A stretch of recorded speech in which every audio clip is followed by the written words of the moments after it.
Hej og velkommen til Hattrick. I dag har vi besøg af Ancestys australske offensivspiller, Nikola Milosnic.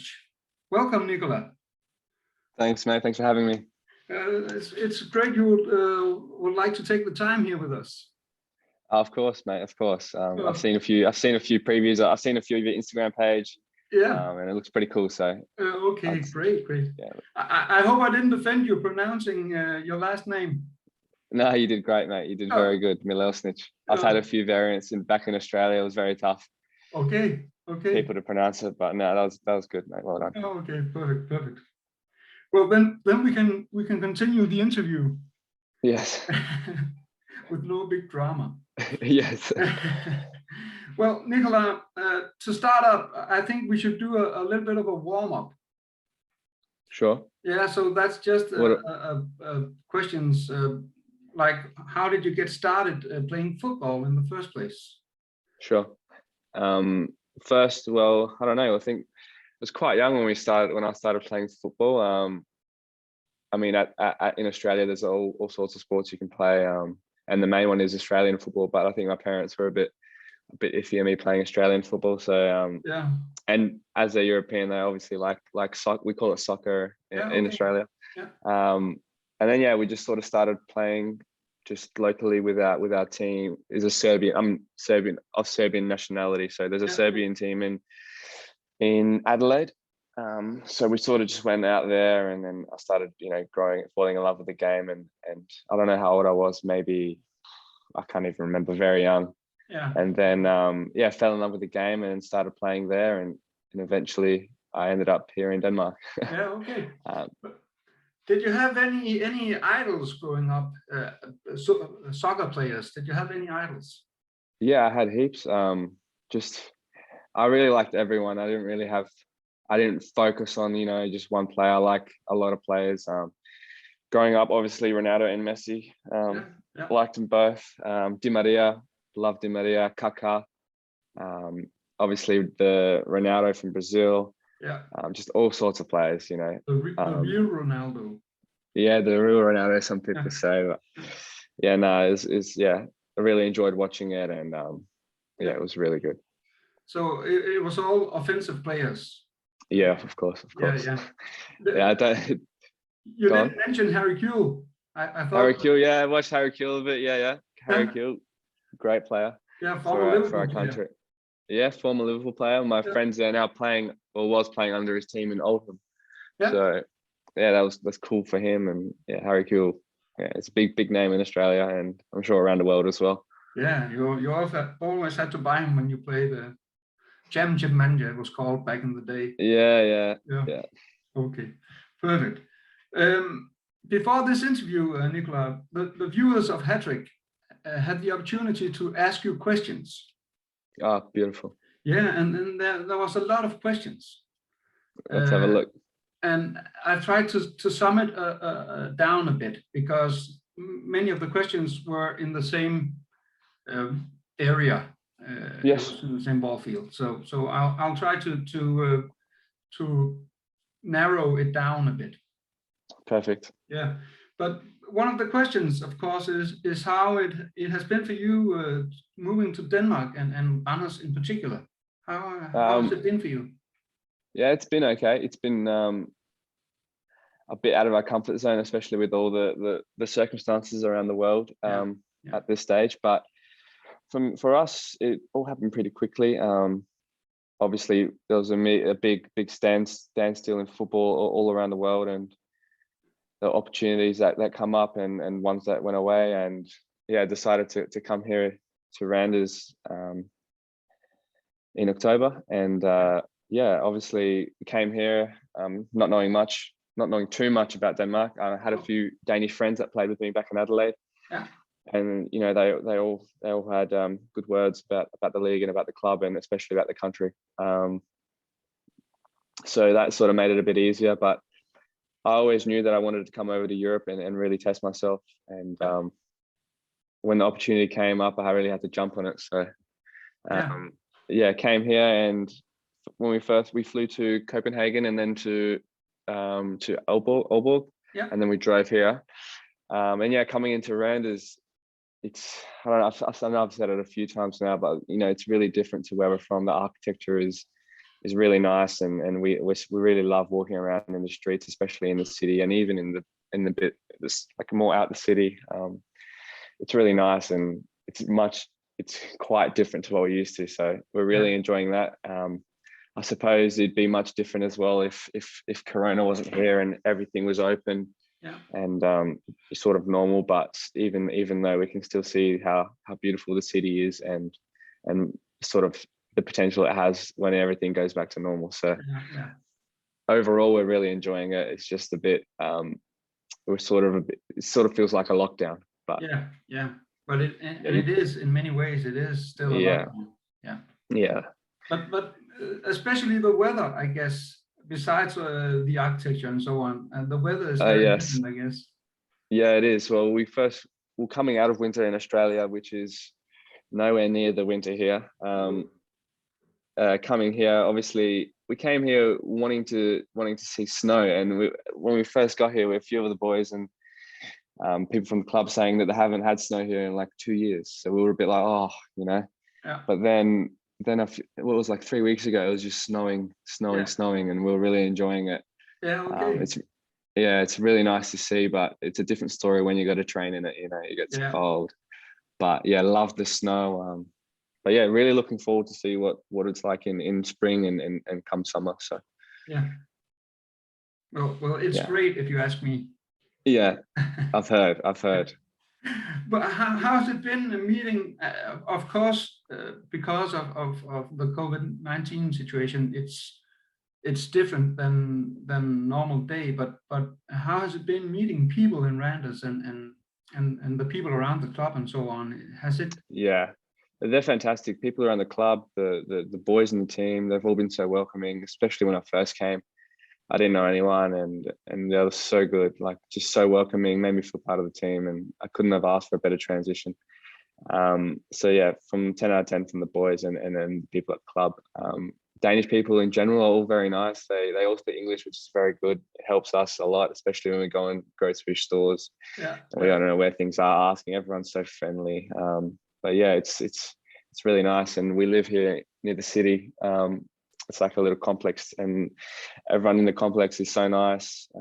Always offering to help us out, or if we need anything, we could go ask them for help, which is really nice. Okay. So only positive things for people in Denmark. But perfect. It's one of the questions that some of the viewers asked. There's about 15,000 kilometers from Randers to Adelaide. Yes. And that's a long travel. Yeah, of course. But how do you see the difference in mentality from Australian people to Danish people? Is there a difference, or how do you see it? You mean in everyday activities? Yeah. It's okay. I think it's quite similar.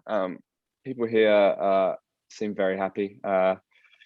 But then again, there's people in Australia that are just the same. I mean, the countries are quite similar.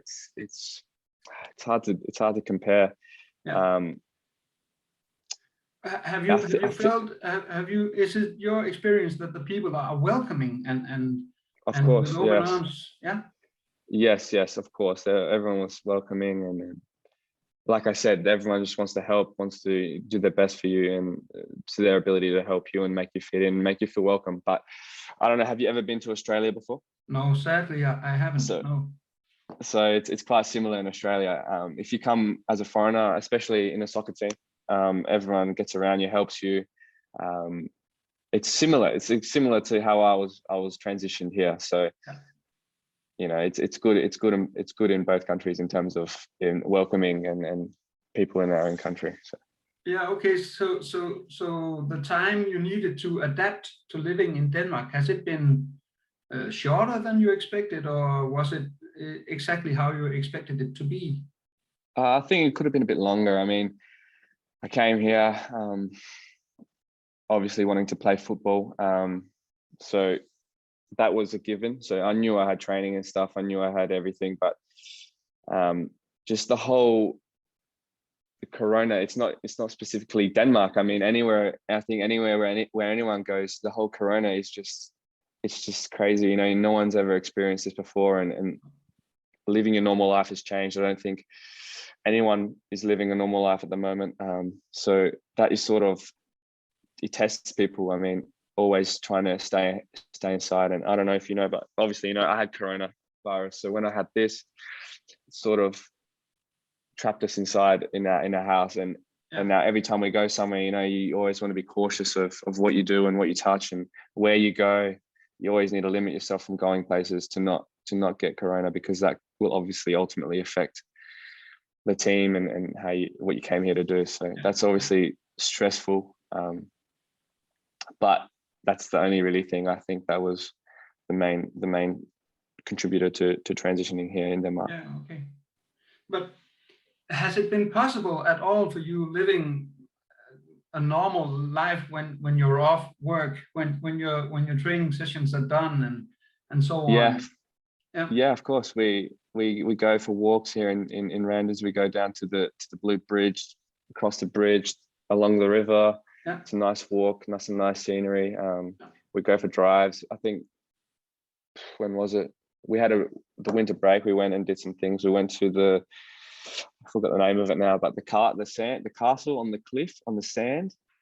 It's up northwest of Denmark. Is it a light tower? Light tower, yes. Yeah. Lighthouse, not a castle. Sorry, lighthouse. Yeah. Went there. That was really nice. It's, a lot of it's people just there. been moved, Yeah, moved back. I saw.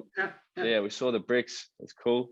Yeah. But yeah, there's obviously we would have liked to go see Copenhagen, but like I said before, the whole situation, I don't know if it'll be possible. But yeah, we love traveling. We love doing touristy things. But yeah, so it is in that sense, you can live a normal life. It's just, I'm sure you experience the same thing. Yeah.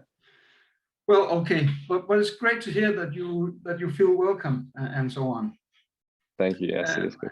But and you said a little bit about it yourself, about the teammates and the guys from the club, how they made it easy for you from the start. Yeah. Do you see any of the guys in your spare time, or is it just at the club, or how is that? Well, man, I see him every day at the club. What do you want me to go home with it?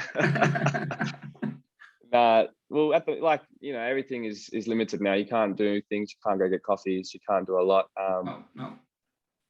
Before everything was locked down, I went.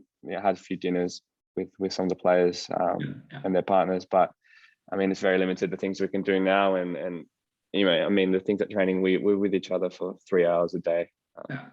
You have a lot of fun. I don't know if you've ever experienced some sort of environment like a training playing group. It's quite fun, and it's a good group to be around. And when you have good players and good teammates around you that you can have a laugh with, and just be yourself around each other at training, it makes it so much better. So it's easier to perform on the pitch. Exactly. Exactly. You work for each other, and it helps a lot. One of the things that is important for Randers FC is the spirit that you bring to the team. You have to bleed for the team. Is that something that you have found out coming to the club, that's one of the key words in Randers FC? Yeah, for sure. I mean, every game when we go out, we say the minimum we have to give is 100%. If we give that, then anything is possible. Like I said, just if you give that minimum every game, that will set the standard, and then from then on you can build on that. And if you don't win, you give everything. But more likely than not, then if you give all that, then you're more likely to get a result than not. So, and you've seen it in games as well. We give everything, and sometimes we don't win, but we left it all out in the park, and that's the only way you can sort of not be happy with the loss, but be content that you've given everything, no regrets. So and I think when the fans are at the club, I think it'll be a bit different. They'll give us that extra drive, but at the moment there's no fans, so it's a bit, or not so much a bit, that puts us down, but it would have been nice to have fans there, you know, to give us that extra, you know, 1-2%. You know, I don't. When the fans are there, it's just a different game. You run faster. You go on to challenge harder. It's different. So yeah, the whole atmosphere is different. exactly, Yeah. exactly. But how you've been playing here about 6 months now? What's the difference between A-League, it's called in Australia, right? A-League, yes. Yeah, and Super Liga. And what's the difference between the two leagues? Well, there's a few differences that I've noticed. Yeah. First of all, that there's so much more on the line here in the Superliga. There's top 6, bottom 6. I'm not too sure still exactly how it works, but so you're always fighting for something, either fighting for top 6, and then if you make top 6, you have the two. Is it that you got the Champions League and then Europa League? Yeah, and then you've also got. If you make the top 6, then it's a championship yeah. game, and you can't. Yes. You can't go out of the league. Exactly, and then you've got the relegation in the A-League. In the A-League, it's something similar, but it's just it's normal throughout the whole league, throughout the whole season, and then you have the top 6, and then you have like a playoff sort of thing. But there's no relegation, so there's sort of no pressure. And what I've noticed here in the Superliga, it's you do everything you can to win. Yeah. So some games might be just a big fight, but you do whatever you can to win. You know, you don't have to play pretty football. You just have to be winners, really. And that's something different that you see here than in the A-League, where in the A-League there's, you know, you don't make the top 6, you know, oh well, better luck next time. You know, you can next year you got a different. You're still in the league. You still, you know, but here it's cutthroat. You've got something to play for every game. You have something to play for, and there's a lot of pressure on the guys, which is not necessarily a bad thing. It really motivates you to play and to win as a team. But what else I've noticed is that even at training, everyone's giving 110%. Jules running sprints 110%, and that's something I've noticed that's more evident here in Europe. Everyone is wanting to improve. Everyone's doing extras after. Coaches aren't limiting what you do. You can do whatever you can. If you want to do more shooting, you can do more shooting. You just want to get better. So that's sort of they're creating that environment for people to get better and keep improving. And at the end of the day, I think that just improves the whole system. So yeah, they're just a few of the main points that I've noticed so far. And how does that become you? Is that what you were looking for when you came? Yeah, here? for sure. I was getting quite comfortable in Adelaide, and I felt like I needed a new challenge, and this is exactly what I needed. I think I'm learning a lot every day at training, and the team is pushing me, the coaches are pushing me, and I'm pushing myself. So as long as I'm getting better and starting to improve, I think I'm happy and yeah. Yeah. Okay. But has there been any particular skills you needed to develop coming to Randers FC? Not particular skills. I just think I needed my sharpness to increase, my fitness, and just my overall game awareness. I mean, it's a different system here in Randers. I'm used to playing a 4-3-3, but here it's more of a 4-4-2, which mainly. Yeah. So that's sort of something you need to get used to, and just the players around you. I mean, I was at Adelaide for 4 years, so it's quite easy. You know everyone in the team, you know how they play. So coming into a new team, it was always going to be difficult. But now I think at trainings and stuff, I'm sort of slowly getting there. I'm getting my sharpness back, and my fitness levels are really going high, and just getting to know the team. I know sort of where people want to move, what sort of passes they want to play, what sort of positioning people go in, and it's really coming together for me at training, and I'm really enjoying it now more than ever. So but you also the last performance against Vejle, it was a great performance by you, and of course you got your first goal. So thank you. So you can see the form is going upwards. Yes, hopefully. I've had some more game time recently, and I think that's just because of sort of the injuries we've had, and sort of gave me a little opportunity. So I'm really enjoying playing football, but always at training, working hard, whether I'm playing or not. So when these opportunities come, I just want to be ready and try and help the team as much as I can. yeah, but like you said, I got the goal, and I'm very happy that I could score my first goal for the club. Yeah. And it meant a lot to me, scoring that goal. But could have scored another one, which isn't what I wanted. But something just came up on me, and I just hesitated. So, but yeah, very happy. And like I said, at the end of the day, we got the win. Yeah. So yeah, we're into the semi-finals. So looking to build on that, and hopefully some more game time. Yeah. Okay. But when I heard that Randers FC was signing you, I thought at first you were a winger. Yes. But recently you've been used as a center forward. Yes. On Randers FC. How is that natural for you, or is it a bit different from what you're used to? Well, it is a bit different to what I'm used to. I've always played on the wing in my professional career, but even in saying that, there's been games where I've been thrown up front in my old team, which I have enjoyed. I like playing anywhere in the front third, defensive third, maybe not really, but but yeah. Look, as a kid, I played up front.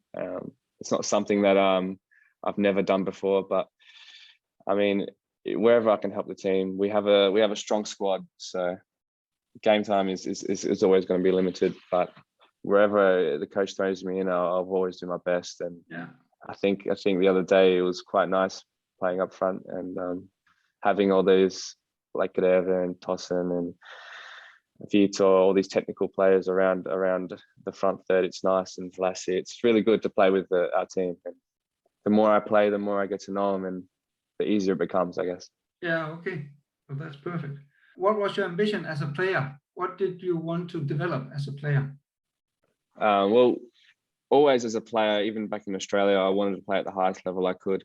Yeah. And at that time, A-League was the highest in Australia, and I had a few seasons there, and then automatically I knew I wanted to go further and try a different league. And Europe is the best football in the world. So that was where my eyes were set, and I just sort of needed to wait for the opportunity. So when this opportunity came, like I said, I jumped at it and came here and trying to do something.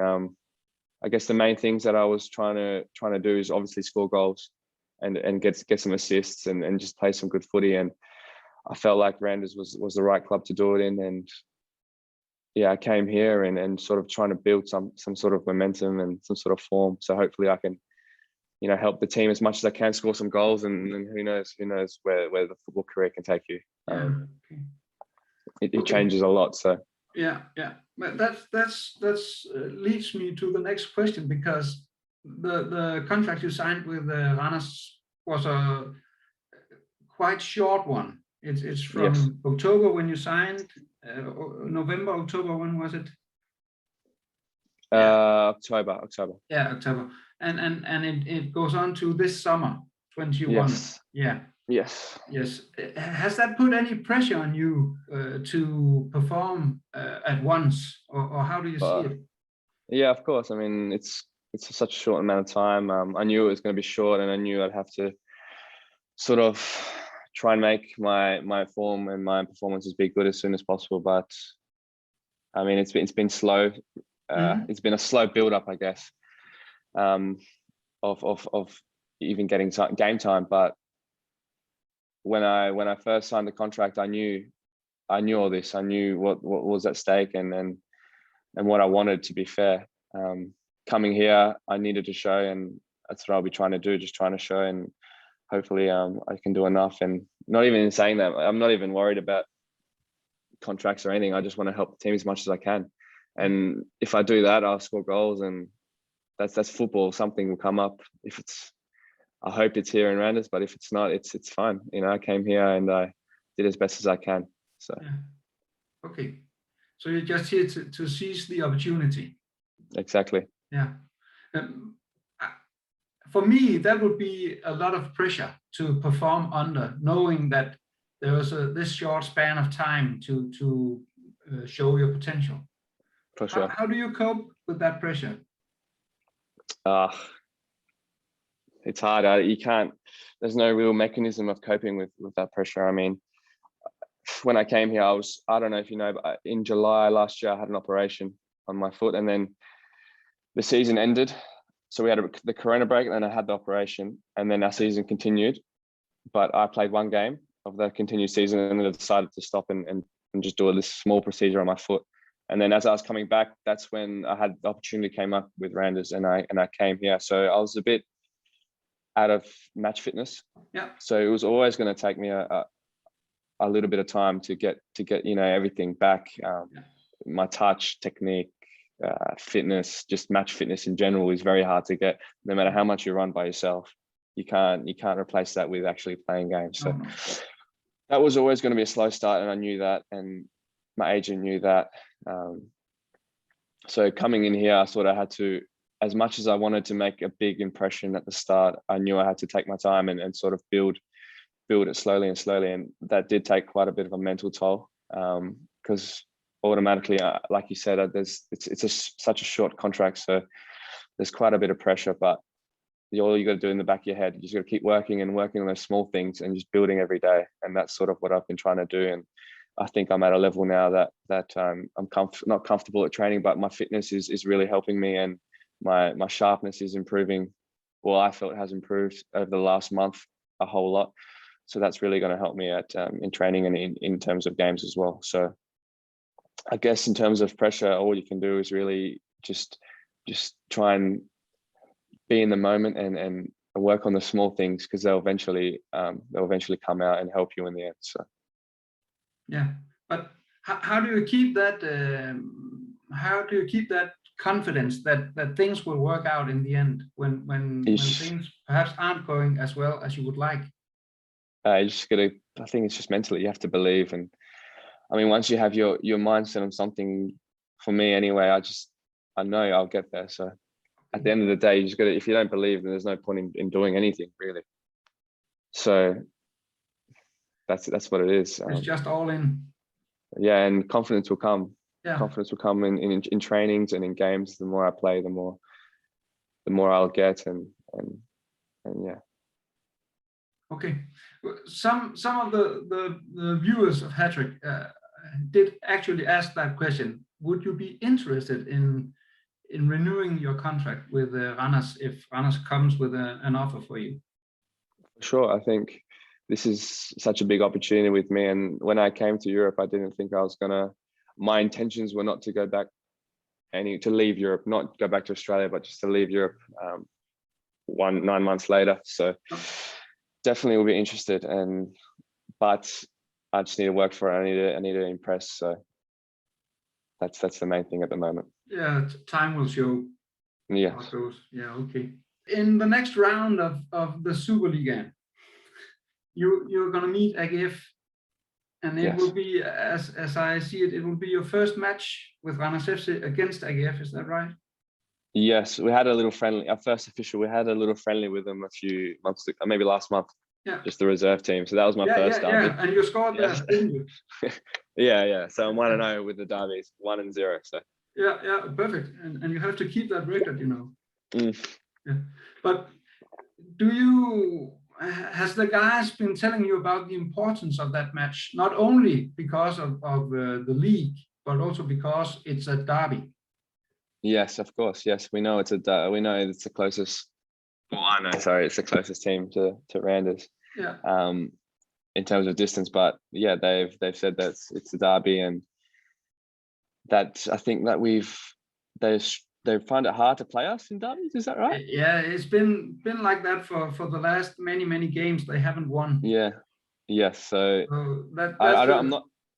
Sorry? I'm not too sure. I'm not too sure about the actual history, but I know it's going to be a big game, and for the fans, it's huge. So we'll definitely be looking to come out strong, and that gives us extra motivation as well. So, how do you see the chances in general, not only against AGF, but there are 2 games left in the league before it goes to the championship games or the relegation games?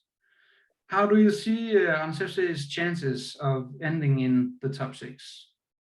Yeah, well, I think we're in a good position at the moment. We're sitting fifth. I know there's a few teams below us that have a chance to jump over us, but I think we can't worry about the other results. We have 2 games ahead of us. We play the derby, like you said, on Monday. Yeah. We just got to focus on winning that derby, and getting some points from that, and then we can look forward to some finals, to the top 6. But in saying that, I think we have a very good chance. I think, like I said before, if we give minimum 100%, if we work hard for each other, we'll put ourselves in a good position in that game to win that game. So I think we have a good chance of winning on Monday, and if we win that game, then we have a good chance of being in the top 6. Then it looks really, really good. Yes, of course. But there are about, I don't know, 4 or 5 teams that can take the last place or the last 2 places in the top 6. So it's going to be tight. Of course, it'll be interesting. That's football, though, isn't it? You always have these situations, and I think I think if we be strong, if we stick together and we're strong and we work hard for each other, I think we have a great chance of finishing top 6. Yeah, and I think already perhaps that you've proved yourself as a squad, because the last few games there has been a lot of injuries and so on. So it's the whole squad that's showing the quality in the squad. Yeah, exactly, and that's what a squad's there for. We're lucky enough to have a lot of players that can play in many positions, and like we saw in the past few games, even though we haven't played together for a long time, we're always working at training, and you can feel that we sort of gel in the games as well. So to see everyone come in and sort of play together and play well and run and work for each other, it's fantastic. So you're optimistic? Very optimistic, yes. Yeah, perfect. We are too, but a bit nervous as well. Of course. How do you, going into these matches, does that affect you in any way, what's at stake, or is it only motivation for you? Well, at the back of your head, you know what's at stake, and I guess if you can turn that into motivation, that will be the best possible outcome of how you're feeling. But yeah, I mean, we work together at training. We have a game plan. That sort of helps you stick to something. If you believe in what we're doing, it makes it easier, because you believe in what we're doing, and once everyone buys into that, it's just a big system and a big force. So you know where to run, you know where everyone's running, you're working together, everyone's running for each other at training as well, and you can feel this. So that sort of calms the nerves down and helps you, because it's not like tennis, it's a team sport. So you have people to rely on and to help bring you up, and when you're down, they pick you up. So it's quite easy when you look at it like that. Yeah. But how I mean, you've joined the club recently, and that's the same with other players and so on. How do you do that, going together as a squad against a goal, and you put your mind to it and work for the same thing? How do you do it? You push each other, you work, you talk, you share your ideas, you motivate people, you not even through words, through your actions. If someone's say you're in a game and someone does a hard tackle and wins an important ball, it lifts the team up. So I think more action than words will help, will sort of bring the team together, and like I said, if you're all not like I said, but if you're saying how do we come together for the same goal, I think we speak, we have meetings as a team, and that comes from the coach. He's very good at motivating us before games, both I don't really know what he says in Danish, but in English, he says he's very good. How do I say this? He puts his point across to the team and what he wants very, very well, and we all understand that. So that's how we come together. Yeah, I think perhaps it's also a matter of the players, their personality. Of course. Do you see there's that the players at Randers FC have a similar mentality? Of course. That makes it easier working for one goal, the same goal. Yes, yeah, for sure. You see this at training every day. If you make a mistake, no one's yelling at you. they know people make mistakes. They just they pick you up. They say next one, it's fine, it's all good, and things like that really build your character. Like you said, the personalities. Like you can have, if you make a mistake and someone's yelling at you for making this mistake, but everyone makes these mistakes.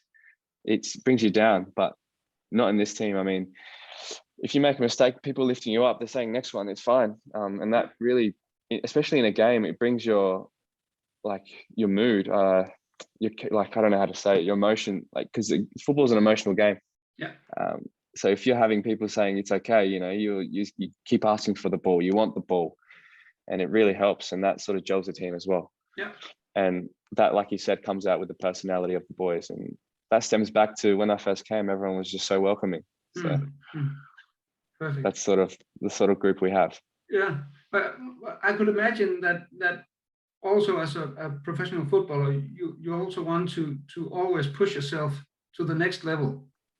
So I would think that would be a balance, picking a player up at the same time demanding him to do better. How do you Of course. do that?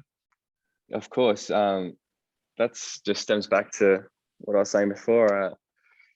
You can by demanding better doesn't mean you have to yell at someone. You can say you can pick them up by saying don't worry about the next one. Think about the next one. Forget about that.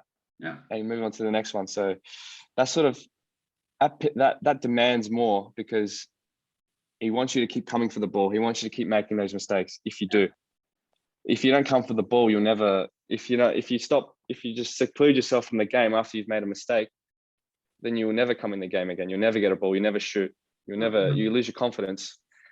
So I mean, by picking your players up, it sort of is demanding more. I mean, there is times where if you make a mistake after the game, you can come as a group and talk about it, and then next time you do this mistake, you come in that situation, you know better, and you know what to do next time. So I think there's ways to do things and ways to come across in terms of demanding more from your players. But I mean, as a whole, we even the coach, everyone demands the absolute best from us, and at times, sometimes it doesn't show, but the next time, it's always, that's the lucky thing about football. There's always a next game, and I think you've seen from our performances, if we do have an off game, the next game we're much better, and we're always working, and yeah, it's really nice. Yeah, perfect. Well, Nicola, that's about it. Perfect. We're done here. Again, I'd like to thank you for taking your time, joining us here. Oh, you're welcome. Thanks for having me. I appreciate it.